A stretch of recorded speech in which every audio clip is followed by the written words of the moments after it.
Well, hello there, ladies and gentlemen, boys and gals. The time has finally arrived for another rendition of the thing we like to call the One Piece. I do apologize for the initial delay on the stream. It's not every day you wake up, like look out your window and realize, oh, there's like literally like one of those like crane things that people like stand on to like lift them up. Like people like looking through your window, you're like, oh. Yeah, so we have a bunch of roofing work going on like directly above my head and like the neighboring units.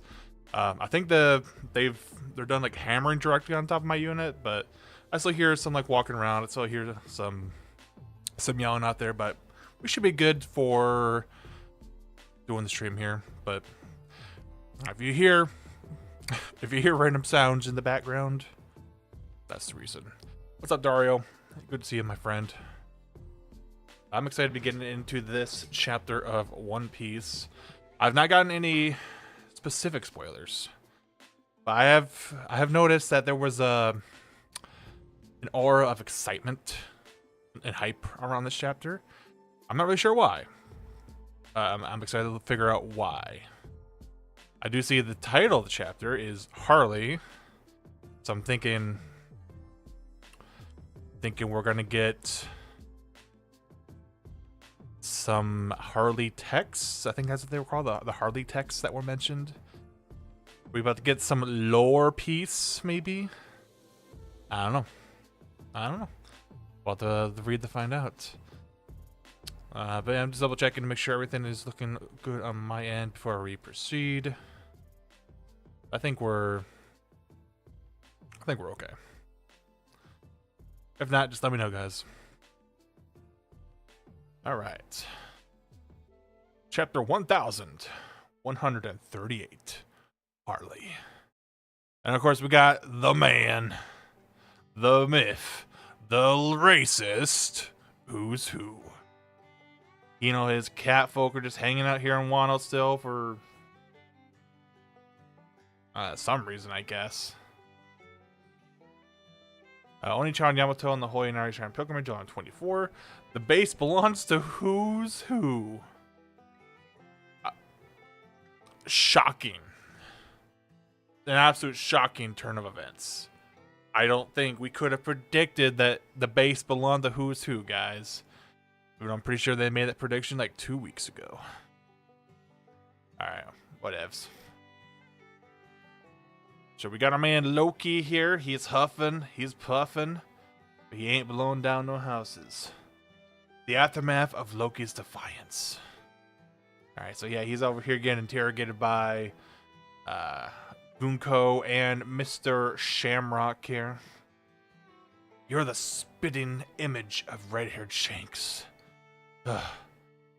Did you really think I just write that off as a coincidence?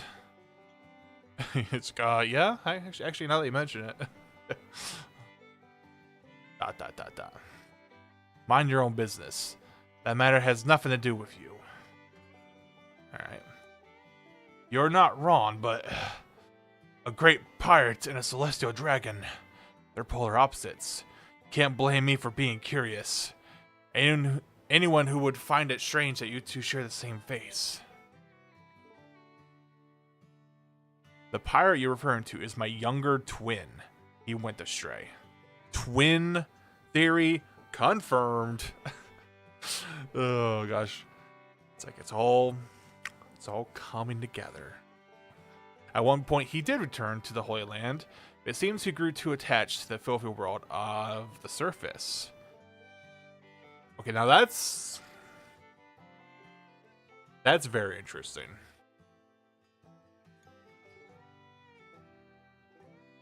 So at some point, Shanks tried to return to the Holy Land, and it didn't work out. Interesting. He returned. I see. It's funny how I end up hating both of you brothers, and I thought my grudge couldn't get any worse. What a family. He's supposed to be like, yeah, wait till you get a load of my papa. My old dear Da. He one of them elders now. It's got cool hairstyle, bro.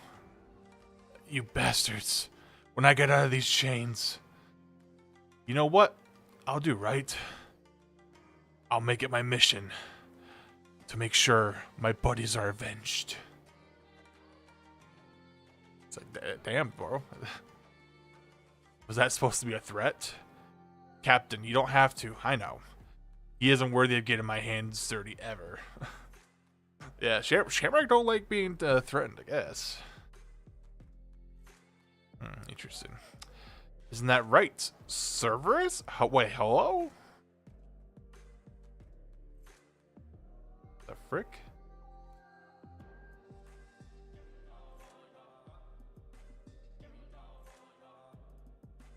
This sword's got 3 heads, bro. Well, there goes... Okay, I do think it's very hilarious that there's that long-standing Blackbeard theory that he had the Cerberus devil fruit. And now we get a sword. Cerberus sword. I'm assuming this is a sword imbued with a devil fruit? Or, because what else would this be? Oh, this is like some weird freaky hockey. No, this is...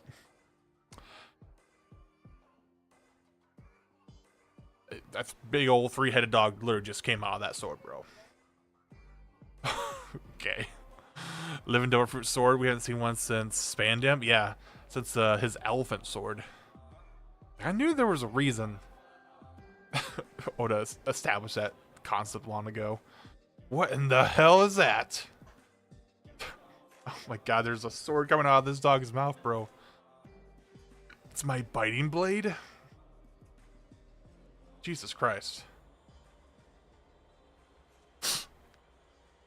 I know I kind of talked about this last time when I was like seeing all these parallels between Shamrock and Pain.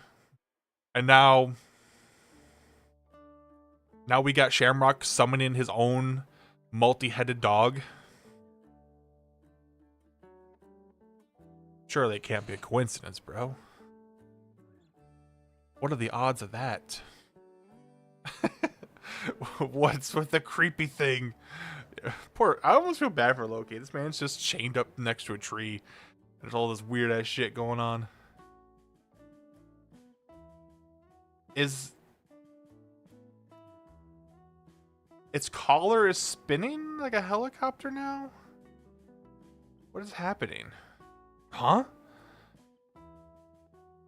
Captain, let's clean up here and move on.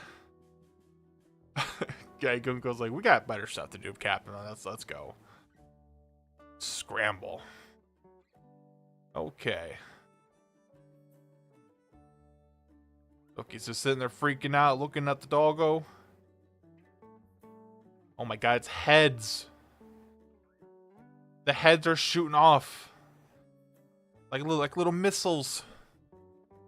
What is going on? What? Heal. Okay. Yeah, and then they just hop on Gunko's paper mache flying bird. You can't tell me there's not a Conan parallel there. What? Bro. Come on. Feel free to hunt me down anytime. I'll face you then, assuming you survive this. Hey. Hey! Don't leave me here. That's wild, though. You've got to be kidding me. Yeah, so there's still, like, the dog heads flying around, coming in for an attack.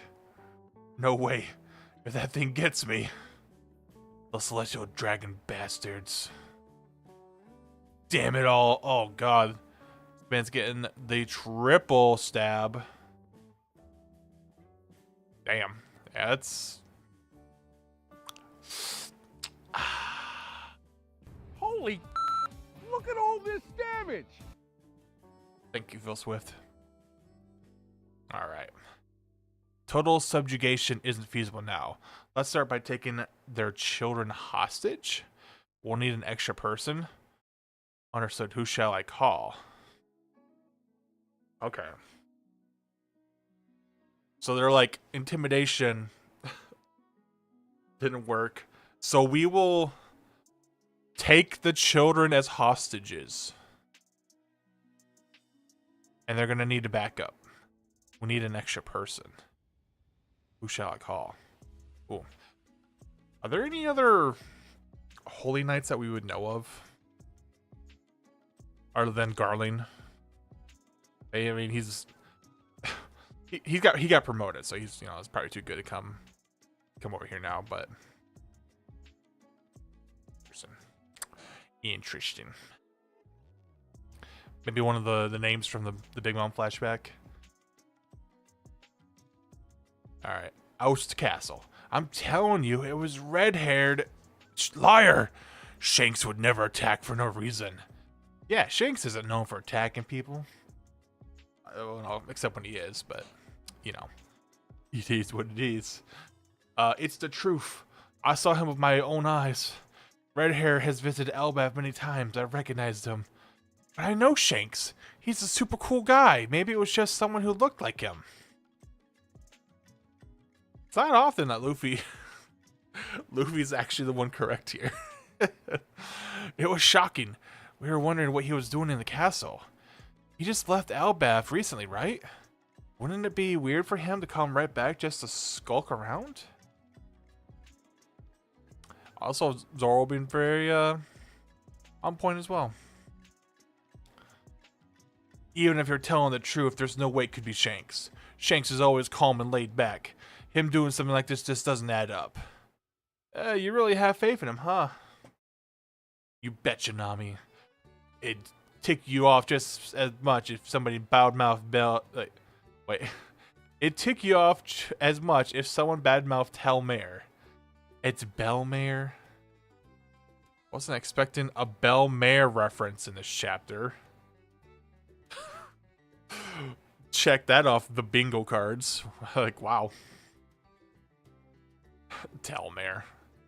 So it was a lookalike? That, or a brother maybe. Could you imagine if Shanks had a brother? What a concept. Shanks' brother, well, if he was one, he'd probably be a nice guy too.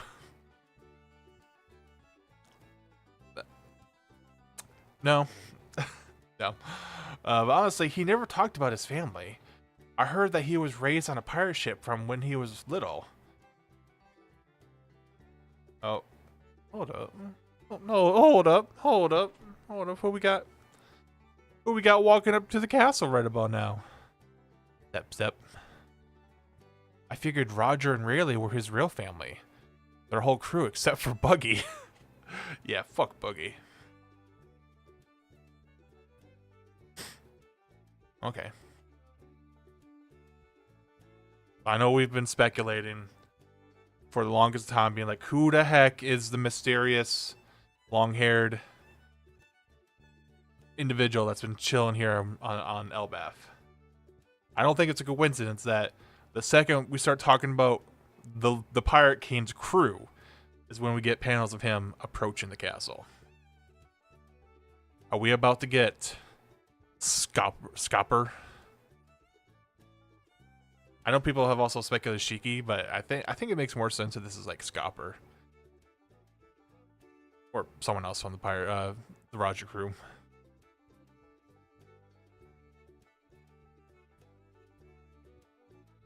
Interesting. Frankie's group, the Treasure Tree Atom. Unbelievable. Atom wood as far as the eye can see. And I thought it was meant to be rare. Haha. Wow, I had no idea it was so valuable overseas. It's worth like 1 million berries. Maybe I should start selling some on the side. Weren't you sent here to keep an eye on me? Saul seemed pretty strict about it. He was all like, it's a sacred tree, bucko. Don't go cutting it down, you hear? You sound just like him. Still, I guess stealing from under the noses of giants is a tall order. Man, if Sanji saw what was going on right now, he'd be so jealous. Frankie over here getting manhandled by. Oh shit! I'm forgetting her name. Getting manhandled by the big old giant lady. Why am I forgetting her name? Colin's mom, right? Like, why am I blanking right now? Makes me wonder how much did Shanks tell Luffy about his time with Roger. He never talked about his family. I heard that he was raised. It just sounds like he knows the basics, maybe as much as we know. Could be wrong though. You know, there was that time when Luffy's like, "Oh yeah, Ace, yeah, he's the Pirate King's son." So maybe he knows more than he's letting on. Maybe that explains the makeup. Huh? What's that? It's a mural. It's graffiti from eons ago. Some kids probably etched right into the bark. Probably etched it right into the bark and it got fossilized. It's now It's now designated as a cultural heritage site thanks to its enormous historical value.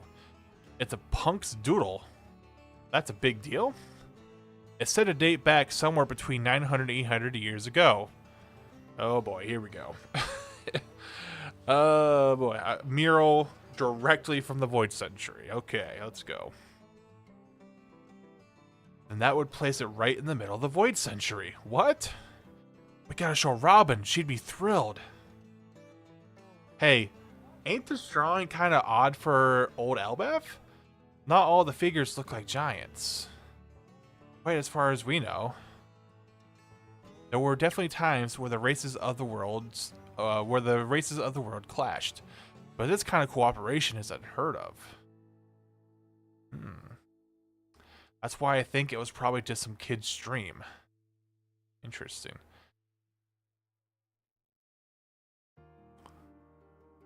Ooh, okay.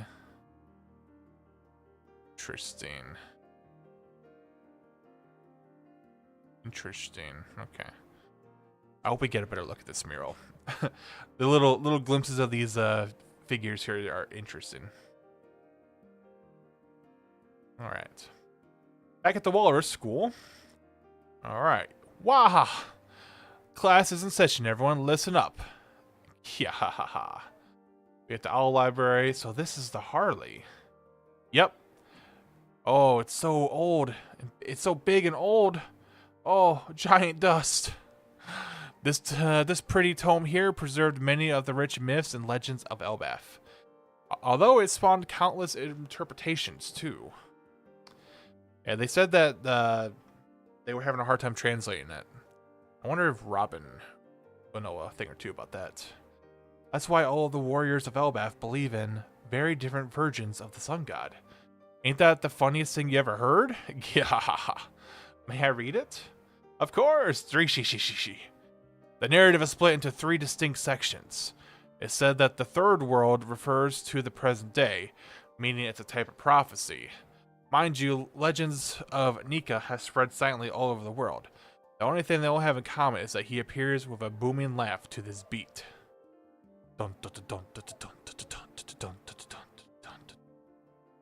Alright, the drums of liberation. I'll read it aloud then. The first world. The earth burned in endless flame in the hearts of men. The first world.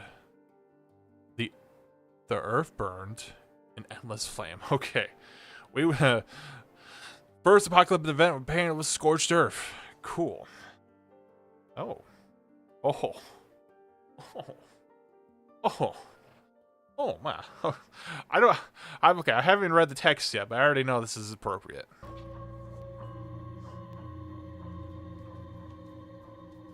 Someone cooked here. Would have been cooking. Alright. Let's get the context behind all this. The first world. The earth burned in endless flame, and in the hearts of men burned with desire. From whispered prayers, the sun god rose, beckoned by the enslaved, who reached for the forbidden star. The god of the land was enraged. With a serpent of fire, they cast the world into ruin. Darkness fell, death reigned, they would not meet again. So we already established that there were like multiple apocalyptic events in the past, right? Apparently the first one was a giant fiery serpent. Very what's the name of the world serpent from Norse mythology? Jormungandr? Jormungandr? The world serpent, you know? That's kind of what I'm getting from this. The second world. A breath stirred in the abyss. The god of the forest wove their magic, nurturing its devils.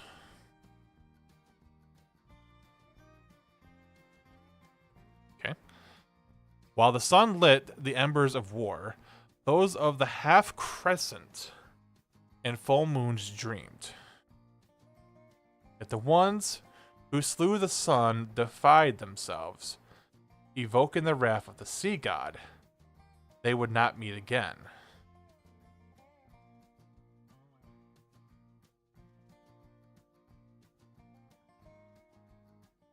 Okay.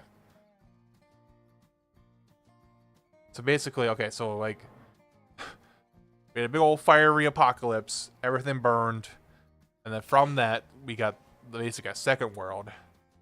And from the breath, a breath stirred from the abyss. The gods of the forest wove their magic, nurturing the devils. Like, surely that's like an implication for like the devil fruits, right? Like some sort of magic stirred and caused people's desires to manifest as the devil fruits. While the sun lit the embers of war, those of the half crescent and full moons. Again, like those of the half crescent and full moons. I mean, we know that Blackbeard and the Garland families have a lot of moon motifs as they stand opposed to, which I would assume would have been Joy Boy at this time. Yet the ones who slew the sun defied themselves, evoking the wrath of the sea god. Is there maybe there could be credence to this idea that Emu is the sea god? I know that's been a theory for a while. Evoking the wrath of the sea god, they would not meet again. All right, third world, which is I guess is where we'd be right now. Chaos reigns. The world drifts in a void. Yet time does not erase the memory of the promised day. Its shadow looms as the voice of the half-moon echoes through the ages. And once more, the sun god shall rise, laughing, dancing, guiding the world to its final act.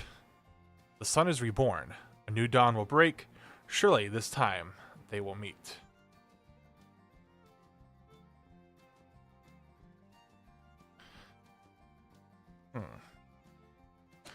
So it seems that in these previous cycles,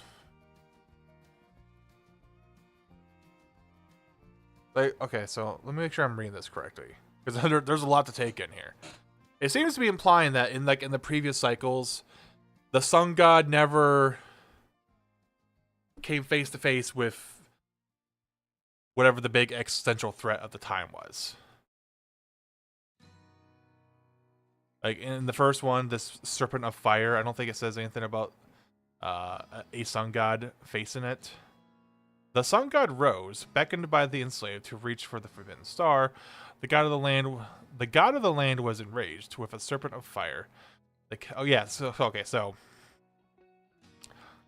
So the sun god rose, and then the god of the land was enraged, creating with a serpent of fire. They cast in the world in the ruin, darkness fell, death reigned, they would not meet again.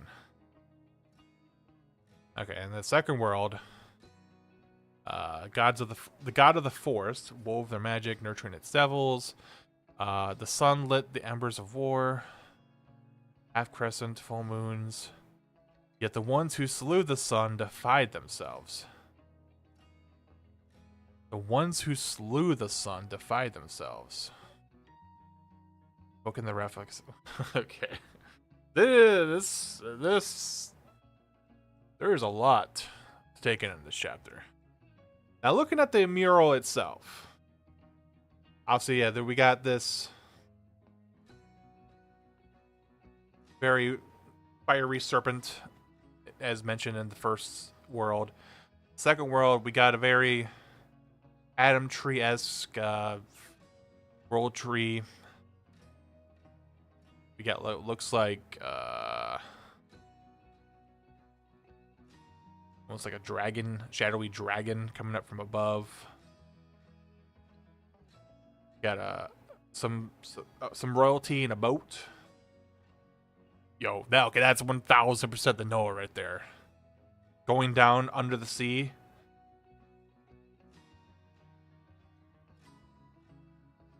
There's also a boat above with lightning coming out of it. That's got to be a reference to Enel's. I forget what he called his ship, but he had a flying arc as well.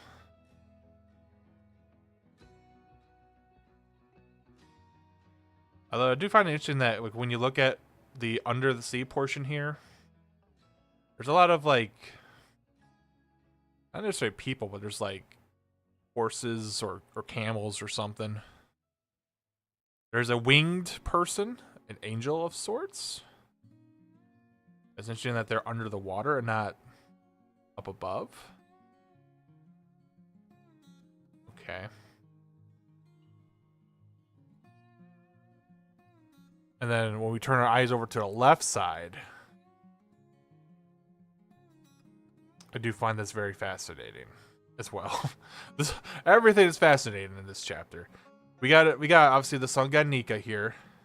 We have what I would have to imagine is a Loki stand-in, a Loki figure. We also have a giant robot-looking figure. That's got to be frick, what was that guy? Emmeth? Joy Boy's robot companion. We also got other figures here. This looks like it could be a representation of the merfolk, the Tantadas,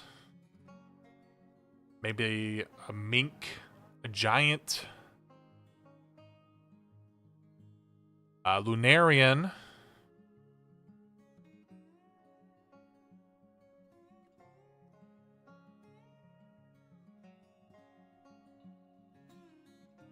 yeah, so like this final edge of the mural is like representing like all the races coming together under under the leadership of like Nika, Loki, and Emmett to fight the giant shadowy creature.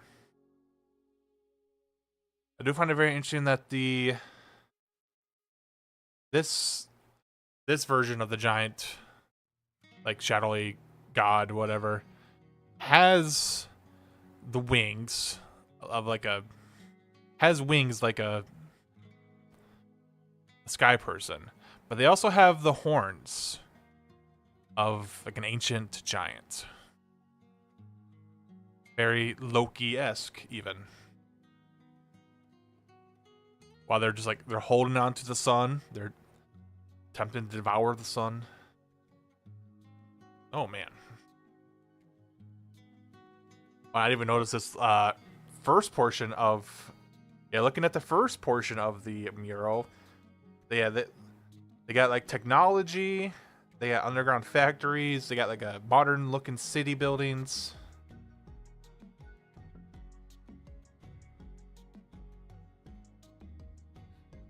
What is this? They're like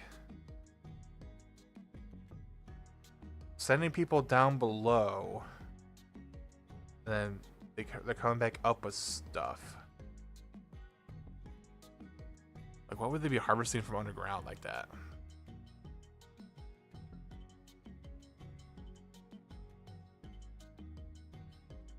I don't know. My mind is just like overwhelmed. I knew this was going to be a kind of a big important chapter, but this is like the lore drop we have been waiting for since we found out that the books of Ohara survived. Actually, like even before then, like I feel like we all speculated at some point that Robin would get some huge uh lore centric section of the story and be like, yeah, here's everything you need to know. And it feels like that's coming. Or at least we're getting a teaser of it right now.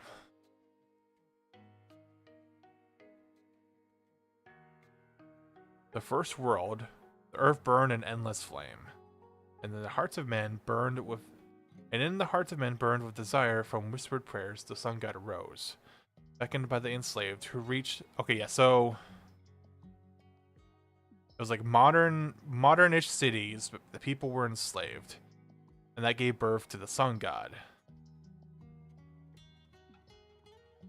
Reached for, let's see, the enslaved who reached for the forbidden star.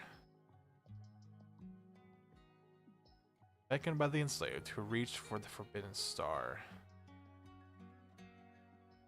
I guess that would be a reference to the sun. The sun was a forbidden star.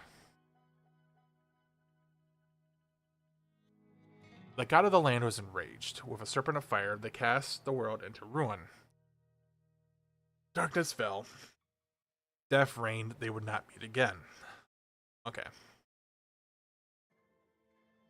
So, to try and eliminate the sun god, the god went like full scorched earth and was like, destroy everything. We'll just rebuild. A breath stirred in the abyss. The god of the forest wove their magic, nurturing its devils. While the sun lit the embers of war, those of the half-crescent and full moons dreamed. Yet the ones who slew the sun defied themselves, evoking the wrath of the sea god. So is there another god at play here?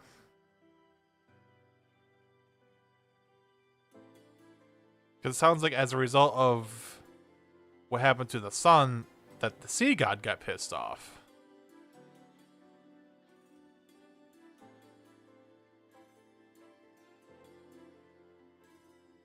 So is there like an original god, the one that made the serpent, the sun god Nika, and then like a sea god?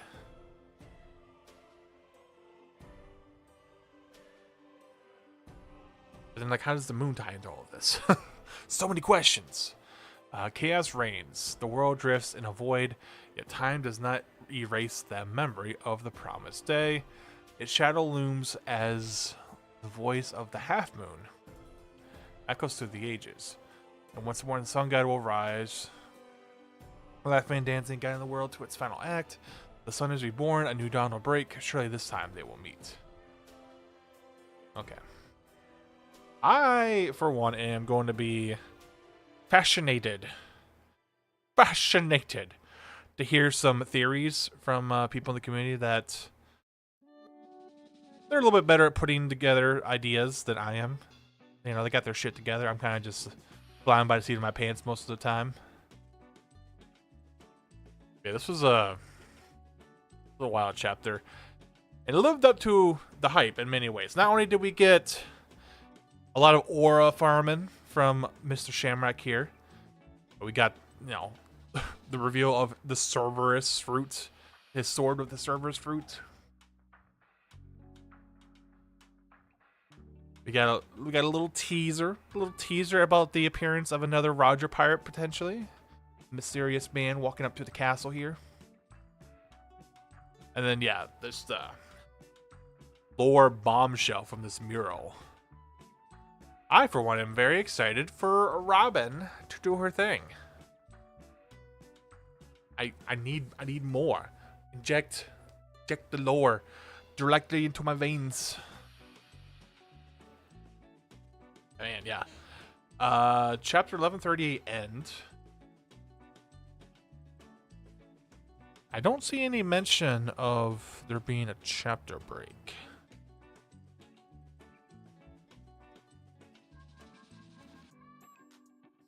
So potentially another chapter in a week, which is wild. Because this feels like the type of chapter, This feels like the type of like mic drop moment Oda would do before going on break. But he might not be going on break this week. I'm curious to see what that means. Are we gonna get even more lore piece in the next chapter? Are we gonna get the reveal of the mysterious figure before we go on break again? Yeah, remember they're also gonna be bringing on another God Knight. Wonder who that could be.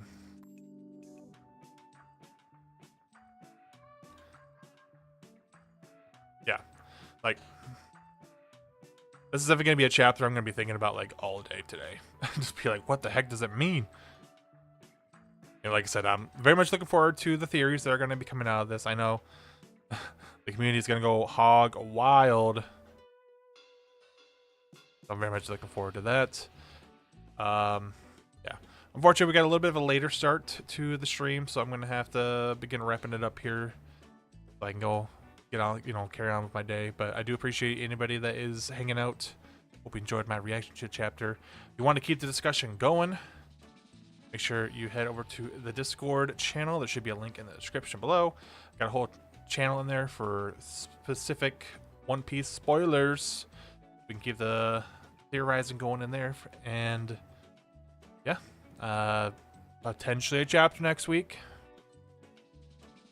Potentially, we will see.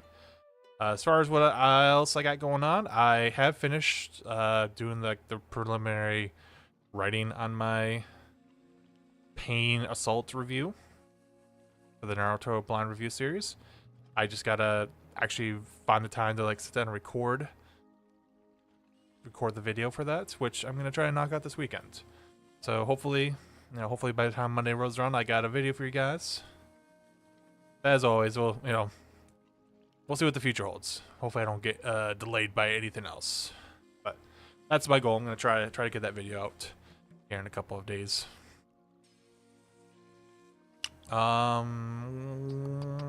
Anything else I need to mention? I think we're good. All right. I'm gonna head on out. You guys have a good rest of your day. Be good people. Peace.